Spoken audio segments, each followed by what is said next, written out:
بسم الله الرحمن الرحيم السلام عليكم ورحمة الله وبركاته كلانتي وعن داوديال waxaad ku soo dhawaataan barnaamijka awoodda shanaad oo toddobaadka xilliyadan oo kale aad ka daawataan dalsan TV anigu waa Aweys Xasan Maxamed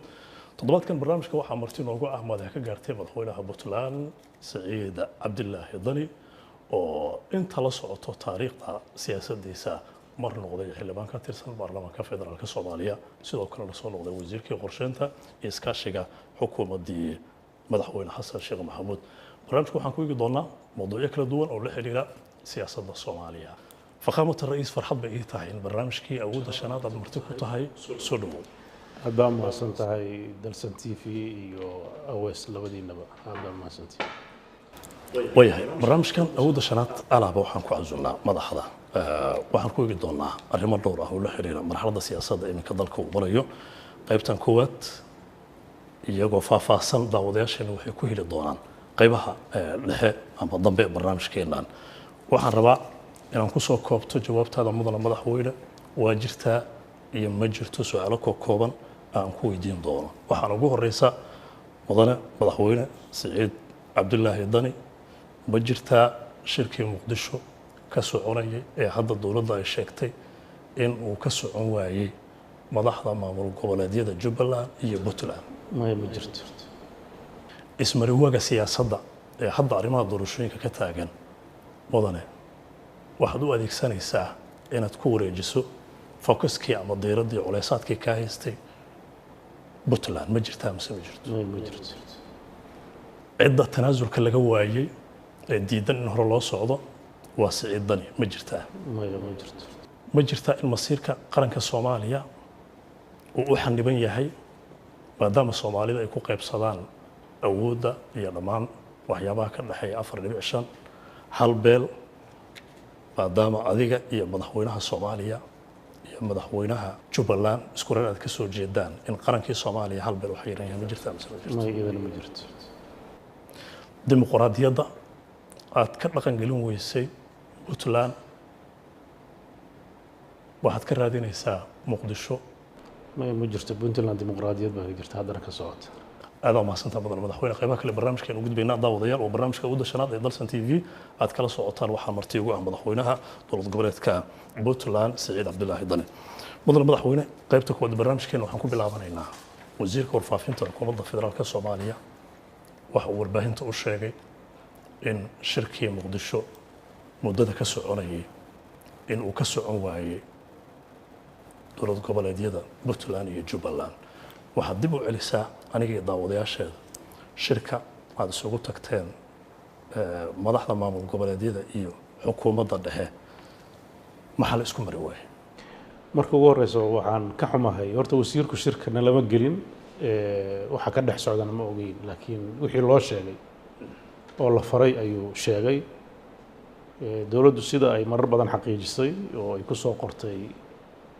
beejajkeeda iyo meelaha warbaahinteeda waxay sheegtay shirkani saddexda maalmood socday inuu ahaa shir hordhac ah oo looga arrinsanayay sidii shirka looga hadlayo doorashooyinka loo qaban lahaa iyo ajandihiisa marka horta shirku shir hordhaca buu ahaa oo hadda shirkii lamaba gaarin marka inuu fashilmay inuu sii socdo waxayba imaan lahayd marka la gaaro laakiin shirkii hordhaca ahaa annaga waxaan qabnaa inuu weli noo socdo arrimihiisina aan u joogno weli waya shirkaasi muddada socda hadalka wasiirka waan dhageysanay haddana qayb ahaan waa sharaxday horta maxaa la isku mari la'yahay faahfaahin naga sii runtii shirka hordhaca ahaa waxa uu muhiimadiisu ahaa in la isla garto ajandaha shirka iyo sida uu qabsoomay hanaankiisa dabcan dowladda Puntland iyo Jubbaland iyo madax kaleeta waxay soo jeediyeen habka shirku uu furmaayo iyo hanaankiisa maadaama shirkan ujeedadiisu uu yahay in dalka lagu gaarsiiyo doorasho abuurta deganaan iyo xasilooni dalka Soomaaliya uu helo habka uu u furmaayo waxaan soo jeedinay inuu noqdo furitaanka hore hab ballaaran oo ay ka soo qayb galaan mujtamaca Soomaaliyeed qaybihiisa oo kooban oo aan aad u badnayn ay ka mid yihiin bulshada rayidka ah ay ka mid yihiin madaxda labada aqal ay ka mid yihiin madaxdii hore ee Soomaaliya ay ka mid yihiin bulshada caalamka shirkaasi habka furitaanka waa sida shirarka noocan oo kaleeta horena loogu furi jiray haddana inay loo furo ay habboon tahay kaas oo ujeedadiisu uu yahay inuu abuuro jawi degan oo runtii dadku ku wada faraxsan yahay oo ku wada hadleen si loo galo muwaadiicda asalka u ah sidii doorasho u qabsoomi lahayd oo ajandahaas ruuxadiisa oo maalinta labaad loogu talagalay inay xubnaha dowladaha federaalka iyo dowladda federaalka iyo xubnaha dowladaha federaalka xubinta ka ah keligood ay shirka labaad galaan ajandahana iyagu ay markaas sida uu yahay uga hadlaan dabcan ajandahaas ruuxadiisu wuxuu ahaa meelaha khilaaf ka yimid ajandaha ugu muhiimsan oo dee si shir u qabsoomo waxaa ka mid ah doorashooyinka dalka 17 Sebtembar waxaa madaxda aan soo sheegay ay ku heshiiyeen in dalka loo jiheeyo doorasho dadban maadaama xilligii doorasho qof iyo codol lagu qaban lahaa ay la gaari waayey la islana qiray taas ayaa saldhig u ahayd sidoo kale si taa loo xaqiijiyo oo loo helo doorasho hufan oo cid walba ku kalsoonaan karto iyadana waxaa ku hareer socda oo sharci oo heshiiskaas uu dhigayay in la helo doorasho si wada jir looga qayb qaatay dadku maaragtay wada jirkooda ilaalinaysa miraha ka soo baxana ay noqdaan miro lagu wada qanacsan yahay oo dalka xasilooni gelin karta marka si taa loo gaaro waxaa loo baahan yahay qodobo dhowra oo laga hadlo maadaama muddaxileedkii dowladda federaalka ah uu dhammaaday baarlamaankiina uu ka ekaa 26 December madaxweynihiina uu ka ekaa 7 February muddadii ka dambeysana ay dhasheen falal abuuri kara kalsooni darro marka waxaan u baahanay in laga hadlo qodobadaas ku xeeran sida loo heli lahaa doorasho hufan oo dadka Soomaaliyeed qanaaco ay ka heli karaan intaasaa meelaha ugu muhiimsan oo doodu ay ka taagneed sida jadwalka loo sameyn lahaa ajandaha loo sameyn lahaa ayaa ugu muhiimsan welina way socotaa wada tashadeedana weli way socdaan waan rajaynayaa in la isku waafaqi doono waxa dadka Soomaaliyeed danta ugu jirto wayahay waxaad codsanaysaan shirka inuu noqdo shir ballaaran loo dhan yahay xal Soomaaliyeed lagu raadiyo doorasho la isla ogol yahay dadban in lagu gaaro shirku inuu ballaaran yahay anagu ma aanan sheegin shirka dabcan dadka signatory-ga ah oo saxiixay 17 Sebtembar waa la yaqaanaa oo iyagu hala ballaariyo hala furo ma lihin laakiin hanaanka shirku u furmaayo iyo shirku farqi waa u dhaxeeyo shirarka sida loo qabto waxa weeye maalinta furitaankana marti waa lagu marti qaadaa maalinta xiritaankana marti waa lagu qaadaa dadka ay shirka khuseysana maalmaha dhexe ayay ka shiraan marka annaga waxaan ku soo kordhin mayno dadkii saxiixayaasha ahaa ee heshiiskii 17 Sebtembar saxiixay cid ha ku korodho oo hala ballaariyo ma lihin waxaan rabaa inaan taa aad u faahfaahiyo oo mararka qaarkood dadka ay dhici karto in ay laba shub ugu dhaco waxa aan mararka qaarkood codsanaynaa waxa weeye maalinta furitaanka dad Soomaaliyeed oo loo qaateen ah oo mujtamaca Soomaaliyeed saameyn ku leh inay madaxda Soomaaliyeed ay kala qayb galaan furitaanka si ay naftirkooda ugu tabiyaan bulshada Soomaaliyeed in doorashadana ay tahay doorasho xalaal ah oo jawi fiican ku dhacay dhanka xukuumadda federaalka Soomaaliya ama dowladda federaalka Soomaaliya haddii intaan aad sharaxday daawadahaygana uu dhageystay fariintaada uu helay maxay idin leeyihiin dhanka dowladda Soomaaliya muxuu wallahi dhanka dowladda federaalka horta aad waxay u diidanayeen in shirka furitaankiisa ay ka soo qayb galaan gaar ahaan qayb matalaysa madaxda hadda u tartamaysa xilka oo la dhaho golaha musharaxiinta oo annagu aan ku soo koobnay labadii madaxweyne hore oo tabasho qaba in ay yimaadaan oo la dhageysto dabcan waxaad ogtahay 19 February waxaa ka dhacay Soomaaliya runtii xadgudubyo aan ku habboonayn marxaladda hadda aan marayno ma rabo tafaasiisheeda inaan galo marka inay yimaadaan oo la dhageysto waxay daawo u noqon lahayd inay noqoto kulankii ugu horreeyay oo la isku arkayo sidoo kale beesha caalamka oo Soomaalida ku dhex wareertay oo dowladda federaalku marnaba ay diiday in kulamada ay ka soo qayb galaan runtii oo aanan garan karin sababta maxaa yeelay mar haddii annaga nala shirayaan oo iyagii la shirayaan oo madax xubnihii dowladaha xubnaha ka ahaa ay la wada shirayaan oo marar hore ay lana wada shiri jireen gacan weyn ay ku leeyihiin qabsoomidda doorashooyinka oo looga baahan yahay dhaqaale iyo inay dhinaca nabadgelyada qayb ka ahaataan waxa laga hadlayana ay tahay doorasho dalka in la isla ogaado qaabka shaqadu u socon doonto annagu dhibaato ma arkeenin iyaguse sababtooda iyagaa sharaxi doona laakiin intaasba inay shirka yimaadaan ma aysan jeclaysan waxay aad u danaynayeen shirkaas hordhaca oo aan annaga keliya nahay oo cidba nala joogin oo saxaafad nala joogin waxaana aan dhammaysanno aan wada hadalno annaguna waxaan aad u dareensannayn marar badan oo horaan shirar badan soo wada galnayo haddaan keliyan isku ahaano marar badan waxaan isnidhaahnay waxaan ahayn oo idaacadaha laga sheegay ama qoraallo ku soo baxaya baan aragnay kalsooni darradaasna waa jirtayo dee waxaa la yidhi waayeel caanaha hortiisaa lagu barxaa oo in soomaalidu waxa kan maadaama ay leedahay in meel fagaaro ah lagu qabto aad bay annaga muhiim noogu ahayd dalkana dantiisaa ku jirta sidaan annaga ugu dhigayno waayahay muddo 6 bilood 7 bilood ku dhow dalku dhaqaaqi la yahay siyaasad ahaan waxaad madax u tihiin bulsho Soomaaliyeed oo 15 milyan qiyaas ahaan la sheego inay ka badan yihiin way dhici kartaa tiro koob rasmi maadaama aan la haynin in 15 milyan 30 sano ku dhowaad aan aysan helin dawlad baahiyahooda ammaanka waxbarashada caafimaadka huwa la xirta aan ka helin oo waliba xuquuqaad dawli ah dastuuri ay lahaayeen aan helin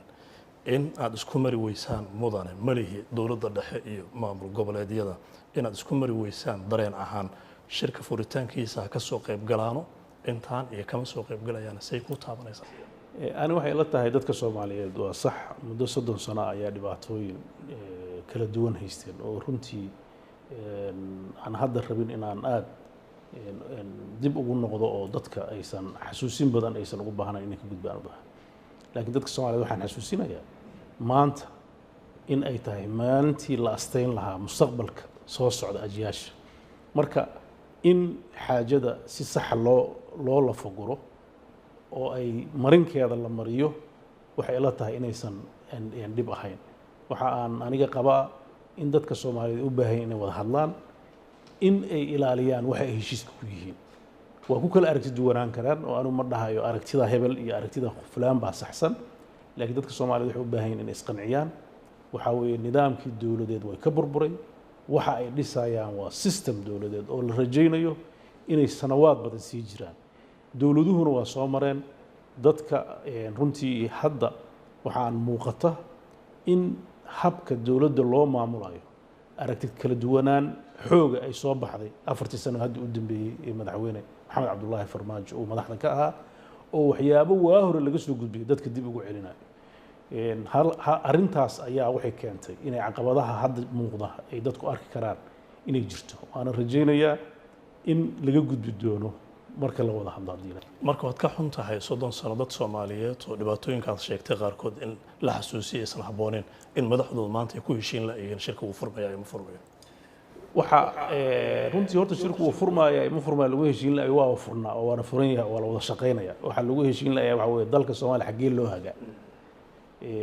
dalka Soomaaliya in la hagana hawl sahlan ma haday dadku u maleeyeen dadka Soomaaliyeed shirkan haddaan sameeyno iyo waxa ay sheegayso ka maqan yihiin si degdeg ugu ma imaanayaan dadka Soomaaliyeed waxay u baahan yihiin systemka waxa ka maqan u sahli lahaa in maanta la asteeyo shirka furudiisa furud la'aantiisu ma aha macno weyn waana furan yahay shirka actually laakiin waxa laga hadlayo waxa weeye war dalka xagee u hagnaa dalka sidee loo maamulaa dalka maxaa aasaaska dawladnimadiisa iyo sharcigiisa soo ilaalinaa qodobadaasna way mudan yihiin in la dul istaago haddii cid gaara ay wax ka tabanayso mana aha wax dadka Soomaaliyeed dib u keenaya waxaan qabaa wax dantooda mustaqbalka ay ku jirto inay tahay baan anigu aaminsan way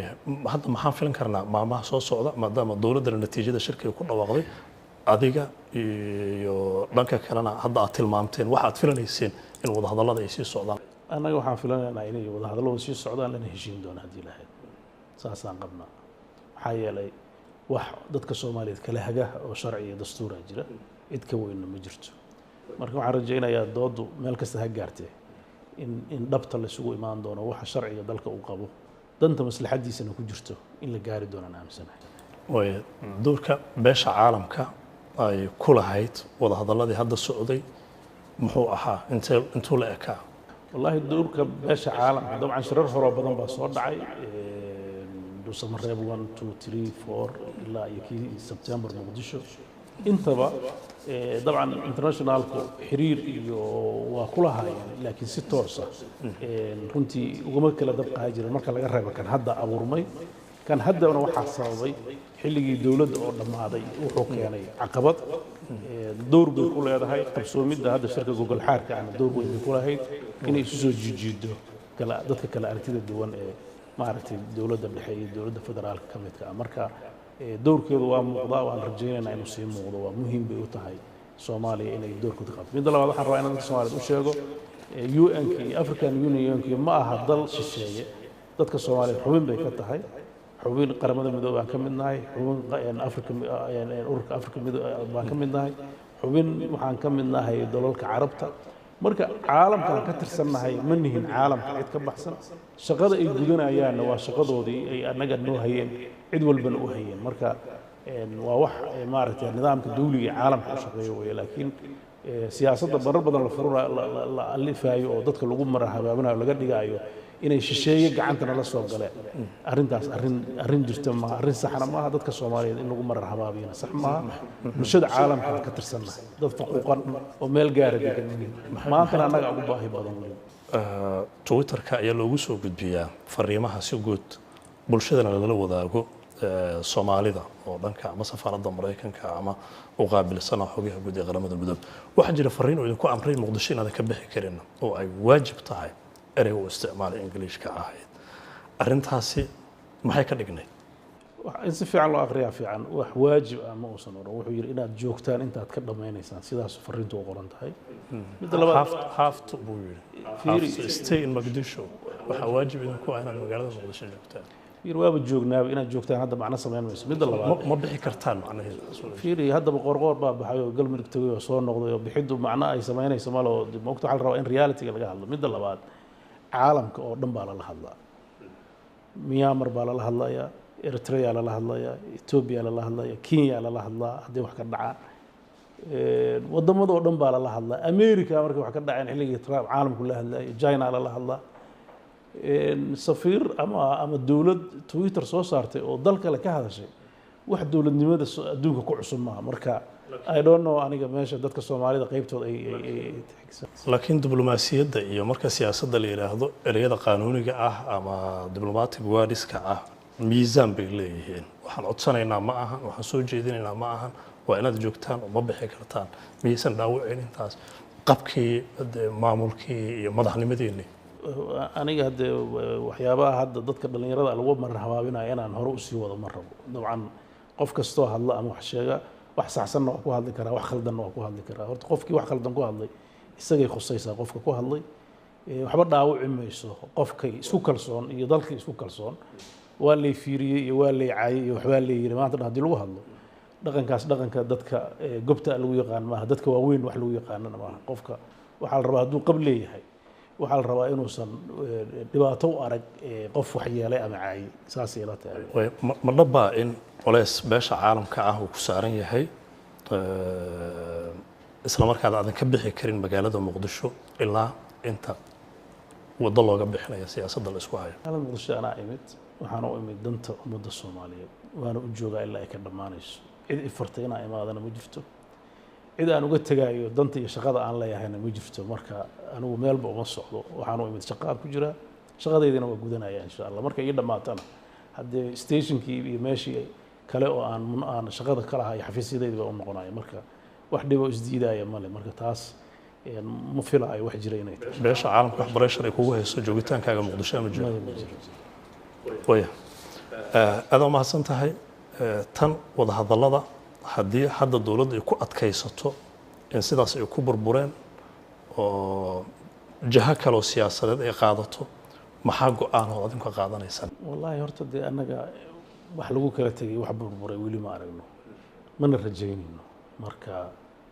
waxaan hadda oolin inaan ka sii hadlana waxa munaasab ah ma aha laakiin waxaan rajaynaynaa in wada hadalladu sii socdaan xal Soomaaliyeed la gaaro way maxaa ku jaban maamul goboleedyada galmudug hirshabeelle koonfur galbeed maadaama wax problem ama dhibaato ah hanaanka doorashada iyo sida wax loo wado iyo wada hadallada hadda cabasho dhankooda aan laga heelin in si toos ah isu aragtaan adiga madaxweynaha dowladda federaalka Soomaaliya Maxamed Abdullaahi Farmaajo madaxweynaha Jubbaland Axmed Maxamed Islaam waxa la isku fahmi la yahay maadaama dhinacyada hadda is haystaa sida muuqata adinka ateen arrintaas sax maaha annaga iyo madaxweyne axmed madoobe iyo farmaajo isma hayno waxaa laga wada hadlaya waa danta qaranka soomaaliyeed iyo doorashada qaranka dad gaara waxay leeyihiin maaha state gaara wuxuu leeyahayna ma laha marka dowladaha xubnaha ka iyo dowladda federaalka ah shalaa ugu dambaysa waa wada joogay marka wax aniga hadda dhib oo aan dareemayo ma jiro oo runtii shaqadiina waa socotaa is araggiina waa soconaya xalkuna wuu imaanaya marka ani waxay la tahay waxa laga hadlayo waa sidee dalka soomaaliyeed jiha loogu yeelaa aan hadhow hurgumo ka imaan waan ku celinayaa waxa weeye sidee dalka soomaaliyeed jiha loogu yeelaa aan hadhow hurgumo ka imaan isqa qabsina ka imaan marka ani waxaan qabaa dadka soomaaliyeed inay muujiyaan dulqaad waxaa ku jira nidaamkii ay ku heshiiyeen weecad baa ku jira weecadkaasna waxaa rajeynayaa bidaar siiq way kugu gashaa baa layidhi si aan la garanayn inay dadka u gasho turxaan bixinteedaan ku jirnaa dulqaad ha muujiyaan baan oran lahaa waxaan codsanayaa in su-aalaha si qeexan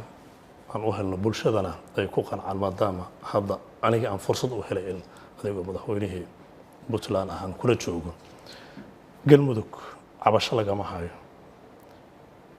hirshabeelle lagama hayo koonfur galbeed lagama hayo oo saddexda madaxweyne ah mudana waa maxay waxa gaarka ah ee puntland ugu muuqda horta dee waxa aan waa sax waxa aan ka hadlayo anigu puntland baan madaxweyne ka ahay waxaan ka hadlayana waa puntland waxa ay dareemayso xaq beer u leedahay waxa iyadu ay dareemayso inay sheegto marka annaga iyo jubbaland midkeedna waa soo wada saarnaa waana soo kala saarnaa kan aan wada saarno waa mowqif aan ka wada shaqaynay oo aragti midaysan aan ka leenahay midka ay gaarka aan usoo saarana waa aragti annagu aan leenahay kuwo kale oo aan dowladda xubnaha ka oo shanteen isla soo saarnayna waa jirtaa kuwo dowladda federaalka iyo dowladda xubnaha ka ah ay soo wada saarayna waa jirtaa shaqada noocaasa marka wax dhibo anigu hadda aan u jeedo oo ka duwan ma jirto wax badan baa ka duwan mudane haddii adiga ii sheeg haddii waxay ka duwan jiraan inta waxaan ku hayaa heshiiskii shirka madaxda dowladda federaalka soomaaliya iyo dowlad goboleedyada ee gobolka banaadir dhuusamareeb soomaaliya augusto 19keedii 2020 ka dhacay warmurtiyada ka soo baxay oo arrimaha doorashooyinka waliba jaha u sameeyay 15 ilaa 19 soconaya natiijadaasi ka soo baxday ma aysan joogin puntland waxaa goobjoog u ahaa wadatashiga waxaa ka soo qayb galay madaxweynaha jamhuuriyadda federaalka soomaaliya mudane maxamed abdullaahi farmaajo oo shirka gudoominayay madaxweynayaasha dowlad goboleedyada ay ka mid yihiin madaxweynaha galmudug mudane axmed cabdikaari qorqoor oo shirka martigeliyey madaxweynaha hirshabeelle mudane maxamed cabdiwaale madaxweynaha koonfur galbeed mudane cabdicasiis xasan maxamed laftagareen iyo gudoomiyaha gobolka banaadir ahna duqa muqdisho cumar maxamuud cumar finish laakiin 17 September ka dambeeyay ka sheegaysid kaas kan maxaad uga qayb gali weysay wadada ku sheegay waxaan ku yiri mid puntland mowqif gaar ah yeelan karta iyo jubbaland mid gaar ah yeelan kara annagoo wada jirnaa mid yeelanay annagoo dowladda federaalka jirtaa wada yeelan shaqooyinka socday ka mid tahay aan kala qaad shardi ma aha kulli in madaxweyne kan maxaad uga maqnayd shirka kaas hadda waxaan umaleynaa inaad dib u dhageysatay qoraaladii aan ka soo saarnay waxaan tabanaynay ayaantaas shirkaas lagu qabtay meesha la yiraahdo galmudug dabcan tabashaa jirtay oo aan uga baaqanay waana cadaynay xilligeedii laakiin waxaan u maleynayaa in laga soo gudbayo xamar la isugu yimid oo wixii aan tabanaynay in laga shaafiyey waxaan tabanaynay waxaa ka mid ah qodobadii ay soo saareen hadda og tahay waxaa looga gudbay heshiiskii 17 September marka waxay la tahay wax laga heshiiyey hadda macno sameyn waa in dib loogu noqdo way 1 iyo 2 iyo 3 ayaa loo bixiyay shirarkaasi maxay kula tahay waqti la geliyay qarasha la geliyay in madaxda Soomaalida shirarkii ugu horeeyay meel ka baxsan Muqdisho oo waliba Dhuusamareeb dowlad goboleedkii la geeyay in si fudud la isugu fahmi la yahay wax siyaabaha gaargaarka idin kugu muuqanaya waxaan rabaa inaad cajalada dib u celisid dowladaha xubnaha ka ah dowladda federaalka waxaan anigu xilka imid iyagoo sanad iyo dheeraad aan kulmin oo runtii caqabadaas waad og tahay shirka Kismaayo ka dhacay oo ay ku dhisteen golaha iskaashiga dowladaha xubnaha ka ah dowladda federaalka iyo dowladaha oo kala taagan ayaa anigu xilka 2019 qabtay waxaa shirkaas markii ugu horeysay ay isugu yimaadeen xafladda caleema saarka madaxdii oo dhan ka soo qayb galeen waxaa kaloo og tahay bishii shanaad ee May in garow lagu qabtay shirkii kale oo ugu horeeyay oo si official ah muddo sanad iyo ka badan ay yeeshaan kaaskan ku xigay 2009 May wuxuu ahaa July 2020 waad ogtahay dowladda federaalka ah qorshaheedu ma ahayn inay dowladaha xubnaha ka iyo dowladda federaalka wada shaqeyn yeeshaan bal qorshaheedu wuxuu ahaa in dowladaha xubnaha ka ah dowlad walba gaarkeeda loo hayo nidaamka federalismka la dhaawaco habka dowladnimadu oo ekaato dowlad muqdisho kaliya ka talisa oo aan lahayn laba dowladood iyo laba heer oo kala qaybsan arrintaas arrin mugdi ku jira ma aha marka arrimahaas waxay sababayeen maadaama laga soo doogay dowladda federaalku xilligeeda soo dhamaanayay waxay aqbashay in la wada hadlo waliba waxay aqbashay markaan annagu isugu nimid shirki koow waxa isugu yimid dowladaha xubnaha kaligood kii dambe ayay kala soo qayb gashay intii dambana waxaa socday dadaalkaas marka laba aragtiyood oo si isu diidan ayaa dalka ka jira waxa dadku inay fahmaan u baahan weeye dad ku taagan sharcigii dastuurka iyo dowladuhu ay samaysteen oo ah nidaamkaas federaalka oo labada heer oo kala qaybsan iyo dowladda federaalka ah madaxda hadda joogta oo rabta inay weeciso heshiisyadaas iyo waxyaabihii dowgeed ahayd inay marto marka khilaaf uu jira oo lama inkirayo laakiin khilaafku ma aha shirki waa furmaayo ma furmin iyo maane khilaaf cumqiya jira oo ku saabsan hanaanka dowladda Soomaaliya ee u dhismin lahayd waana xaqiiqo jirta laakiin waxaan rajaynayaa sharciga in loo soo noqon doono oo xal laga gaari karo khilaafkaas cumqiga ah maxaad ula jeedaa muxuu yahay aragtida dowladnimo sida Soomaaliya dowladda federaalka siday u maamulayso muxuu yahay roolka dowladda federaalka oo laba hadda kan jira waa cusub yahay markuu xilkiisu dhamaado roolkiisu muxuu noqonayaa ama sidoo u shaqeynaa maxay noqonaysaa hadda isku haynaa laakiin intii ka horreysay khilaafka la isku hayay waxa weeye dowladdan waxay xilka la wareegtay iyadoo qodobo muhiim ah uu dalku u dhiman yahay dabcan waxaad ogtahay 2012 ayaa dalka waxa laga saaray waxa la yiraahdo ku meel gaar waxa dastuurka ku meel gaarka ah beejiskiisa u dambeeyay ku qoran howlo la rabo dowladda Soomaaliya inay qabato oo ugu muhiimsan tahay in dastuurka la dhameystiro oo ugu muhiimsan tahay nidaamka federaalka dalka qaadanaya in la qeexo oo ugu muhiimsan tahay waxa la yiraahdo physical federalismka in la qeexo oo ugu muhiimsan tahay khayraadka sida loo qaybsanayo in la keeno oo ugu muhiimsan tahay amniga dalka iyo ciidanka sida uu noqonayo oo ah meesha ubuucda u ah dalkan kalsoonidiisa dhisi karta qodobadaas nidaamka federaalkana la hirgeliyo dowladda xasan sheekh maxamuud waxa ay ku guuleysatay in deegaanadii Soomaaliya oo dhan maamul laga dhiso oo marka laga reebo Somaliland oo arinteedu gaar tahay waxa xilligaas dowlad shuruudaha buuxisay ka jirta Puntland kaliya xasan sheekh maxamuud wadanku wuxuu ka tagay iyadoo Jubbaland jirto iyadoo Koonfur Galbeed jirto iyadoo Hirshabeelle jirto iyadoo Galmudug jirto dowladdan waxa laga reebay marka maadaama shaqadaas loo soo qabtay shaqooyinka ugu muhiimsanaa waxay ahayd in dastuurkii la dhameystiro in nidaamkii hore looga soo shaqeeyay ee la yiraahdo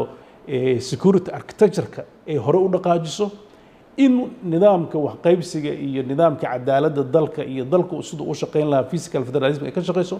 intiiba intay xag iska dhigtay bay tiri uma baahni shaqo kale qabanaysa waxa maanta soo gaarsiiyay khilaafka halkaasna waa shaqadaas oo dalkan ay election gaarsiiso qof iyo cod ah wadadii loogu talagalay qof iyo cod ma aysan qaadin amnigii loogu talagalay kama shaqeynin maanta ayay waxay keentay in maaragtay awrtii ay dabada iyo afka isugu xirto saa loo meereysanayo waana xaqiiqo jirta oo dadka Soomaaliyeed in ogaadaan ay muhiim tahay arrintaasna waxay u baahan tahay in la furdaamiyo marka maxaa yeelay wax ka kharaar baan soo marnay oo dhibaatooyin ah marka aan waan aaminsanahay in xal loo heli doono cid kastaba ha u xallayso heshiiskan waxaan rabaa arrimaha doorashooyinka inaan uga gudubno mawduuc kale oo barnaamijka marti aan ugu talagalnay inaan soo qaadano waxa u dambeeyay heshiiska 17 Sebtembar heshiiskan inuu dhaqan galo si kooban mudan madaxweyne maxaa hortaagan heshiiskan inuu dhaqan galo waxa ugu weyn oo hortaagan waxa weeye in laga wada hadlo sidii loo dhaqan gelin lahaa oo caqabada ay ka jiraan lagana heshiiyo marka ma rabo inaan ka hor dhaco heshiiska si meesha looga hadlayo goobtiisa bal 1 iyo 2 iyo 3 uga faa'iideynaya daawadayaasheeda caqabadahan in shirkan ka soo qayb galayaasha iyo dadka aad tilmaamtaan ahayn 3 qodob inooga sheeg waxaan ku koobi lahaa waxaa loo baahan yahay doorasho lagu qanacsan yahay oo dalka xasilooni gaarsiisa in laga wada shaqeeyo caqabadaha hortaagan ugu habboon waxa weeye in la qeexo sida looga qaybgalayo roolka amniga uu yeelan doono iyo daadihiinta mashruucan markii uu dhammaaday xilligii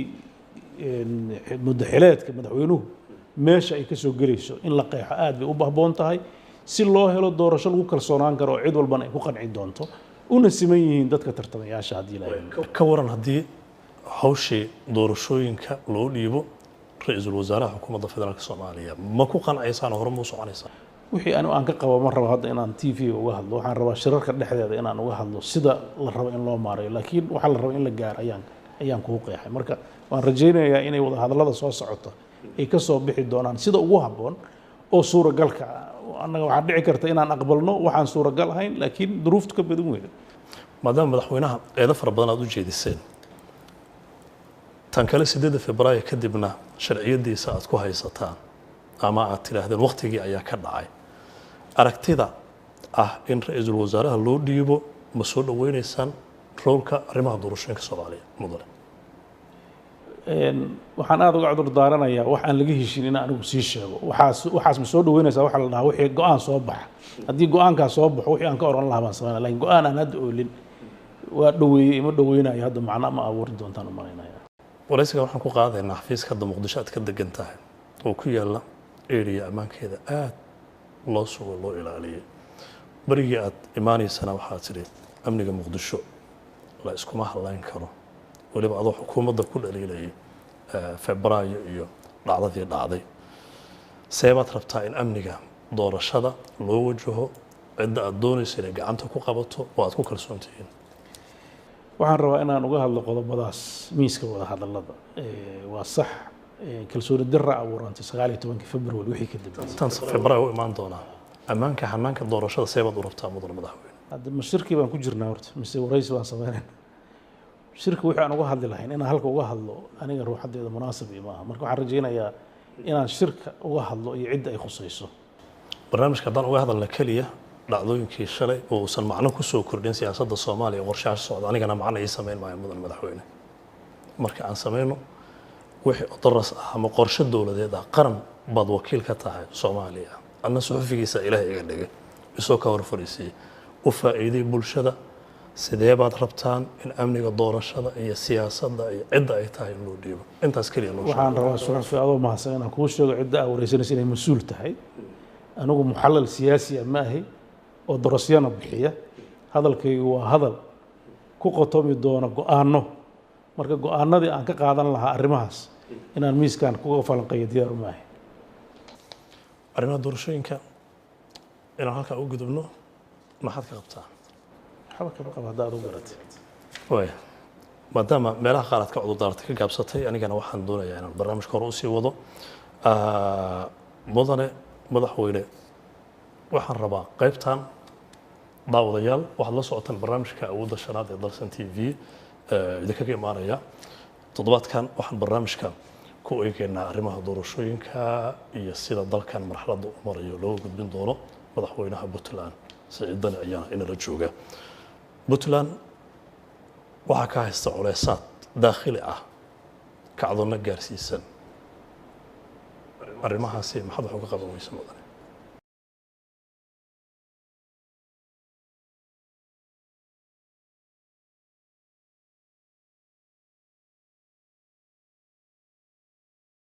Premier Wallet waa application cusub oo uu ku keenay Premier Bank faa'iidooyinka Premier Wallet waxaa ka mid ah waad iska diiwaangelin kartaa adigoo jooga goobtaada dadkaan account-ka ku lahayn bangiga Premier waa ay iska diiwaangelin karaan Premier Wallet dukaamada iyo ganacsiyada kala duwan ayaad wax uga iibsan kartaa lacagaha waxbarashada caafimaadka korontada ayaad ku bixin kartaa lacag ayaad u diri kartaa qof kale laguguna soo diri karaa si fudud account-kaaga iyo Mastercard-kaaga Premier Bank ayaad ku xiran kartaa kana maamulan kartaa lacag ayaad ka dalban kartaa asxaabtaada ama waad ogolaan kartaa lacag laga soo dalbaday dhaqdhaqaaqa lacagahaagana waad kala socon kartaa ganacsiyadu waxa ay leeyihiin ab u gaar ah oo ay kala socon karaan xogta lacag bixinta macaamiishooda inta ay in ka badanba ka hel abka Premier Wallet oo kala soo deg hadda Play Store-ka ama App Store-ka Premier